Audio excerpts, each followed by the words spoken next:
Предавници и патриоти, кој тргува со националните интереси на земјата, а кој ги брани. Вака течеше дел од собраниската расправа за интерпелација на министерот за надворешни работи Никола Димитров.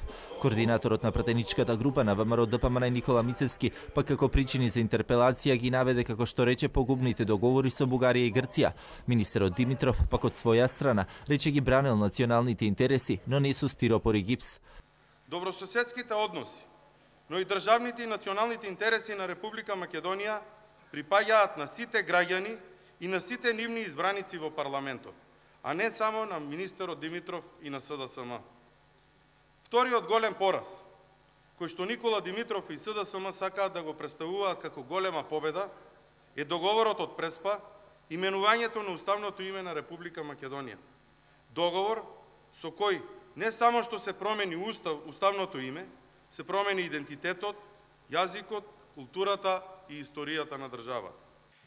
И кога јас реплицирав, се повикав на изјава од ваш претходен колега, кој што рече, зборувајќи во прилог на антиквизацијата, ние за прв пат го градиме македонскиот идентитет во 2010 година.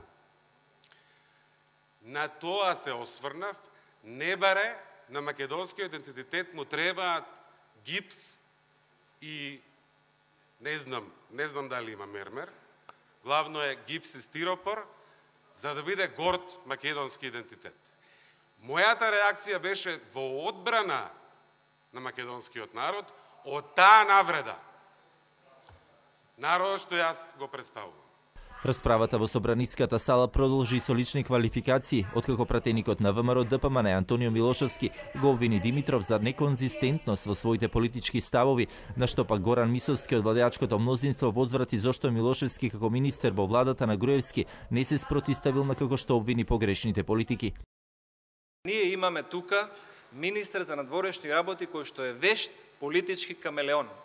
Ги менува боите како што владите во Република Македонија ги менувале боите. И затоа сметам дека таков еден политичар, кој што нема ниту еден глас изборен легитимитет, нема морално право да навредува пратеници или дел од народ за нивно толкување на историјата. Па колку слики имате заедно со Никола Димитров? Се боревте заедно за Македонија. Тоа треба да се почитува. Ке пукнеш од мака што не седиш на тоа столче. Тоа е херој со закаснета памет. Кога сме кај парите, зошто тогаш не спомна за некакви средства, за пари, за злоупотреба, се сликаше заедно со Димитров. За маркицата, која што ја изгласа Советот на општина Центар. Војн на конј. Така гласи маркицата. А не Александар Велики или Александар Македонски.